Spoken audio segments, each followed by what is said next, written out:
नमस्कार दोस्तों, स्वागत है आप सभी का मेरे YouTube चैनल पर। दोस्तों, आज की वीडियो में हम आपको ये बताने वाले हैं कि हम सिविल जज की तैयारी कैसे करें, या दूसरे शब्दों में ये समझिए कि जो व्यक्ति विधि स्नातक है वो फ्यूचर में क्या क्या कर सकता है। तो दोस्तों, चलिए शुरू करते हैं आज का वीडियो। दोस्तों, कोई भी व्यक्ति जो 12वीं की परीक्षा पास कर चुका हो या ग्रेजुएट हो वो LLB कर सकता है, और सिर्फ LLB पास व्यक्ति ही सिविल जज की तैयारी कर सकता है। तो जो व्यक्ति 12वीं की परीक्षा पास कर चुका है वो 5 ईयर लॉ कोर्स कर सकता है, और जो व्यक्ति स्नातक की परीक्षा पास कर चुका हो वो 3 वर्ष का विधि स्नातक कोर्स कर सकता है। जो व्यक्ति विधि स्नातक की परीक्षा पास कर चुका है, चाहे किसी भी मान्यता प्राप्त संस्थान से या विश्वविद्यालय से, वह व्यक्ति सबसे पहले क्या करे, उस व्यक्ति को सबसे पहले बार काउंसिल ऑफ स्टेट, जो स्टेट बार काउंसिल है, चाहे वो किसी भी स्टेट का वो रहने वाला हो, चाहे उत्तर प्रदेश का हो, मध्य प्रदेश, बिहार, राजस्थान, झारखंड, छत्तीसगढ़, किसी भी राज्य का, वो अपने राज्य की बार काउंसिल ऑफ स्टेट में सबसे पहले एक अधिवक्ता के रूप में अपने आप को एनरोल्ड कराए। तो सबसे पहले हमको क्या करना है कि जब भी हम विधि परीक्षा पास कर दें तो सबसे पहले बार काउंसिल ऑफ स्टेट में एक लीगल एक प्रोफेशन के रूप में, विधि व्यवसायी के रूप में, अधिवक्ता के रूप में अपना एनरोलमेंट कराएं। उसके बाद शुरू कर दें परीक्षाओं की तैयारी।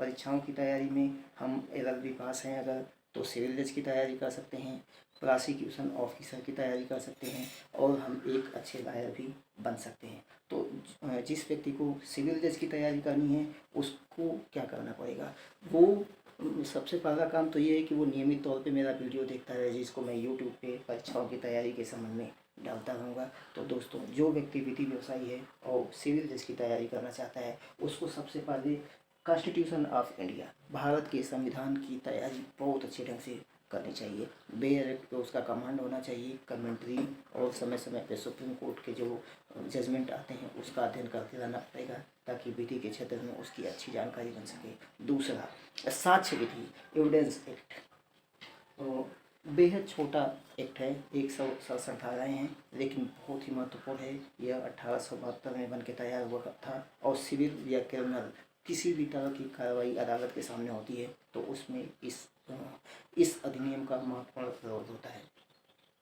और इसके अलावा साक्ष्य विधि और भारतीय संविधान के अलावा जो कानून बचते हैं उनको हम सिविल और दंडिक विधियों में विभाजित कर सकते हैं। तो दंड विधियों में हमें CRPC, code of criminal procedure, दंड प्रक्रिया संहिता 1973, और दूसरा इंडियन पेनल कोड 1860, इन दोनों की तैयारी क्रिमिनल फील्ड में बहुत अच्छी होनी चाहिए। और दूसरा, सिविल फील्ड में ट्रांसफर ऑफ प्रॉपर्टी एक्ट, संपत्ति अंतरण अधिनियम, दूसरा CPC जो सिविल लॉ को रेगुलेट करती है, CPC, और तीसरा कॉन्ट्रैक्ट एक्ट। इन कॉन्ट्रैक्ट संविदा विधि 1872, इनकी तैयारी बहुत अच्छी होनी चाहिए। इन पे हमारा अच्छा कमांड होना चाहिए, बेयर एक्ट पर भी और कमेंट्री पर भी। तो ये मूलभूत विषय हैं, चाहे जिस भी राज्य की आप परीक्षा देंगे सिविल जज की, उन सारे राज्यों में ये विषय महत्वपूर्ण भूमिका में होते हैं। तो इनकी तैयारी बहुत अच्छी होनी चाहिए। बेयर एक्ट पे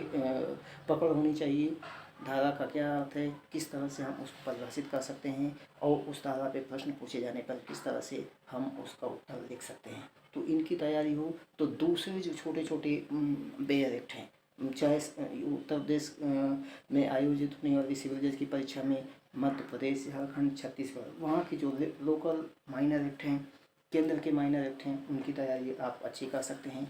मैं आपकी तैयारी करवाऊँगा समय समय पर अपने वीडियो को डाल करके, और तो इस तरह से हम तैयारी कर सकते हैं सिविल जज की।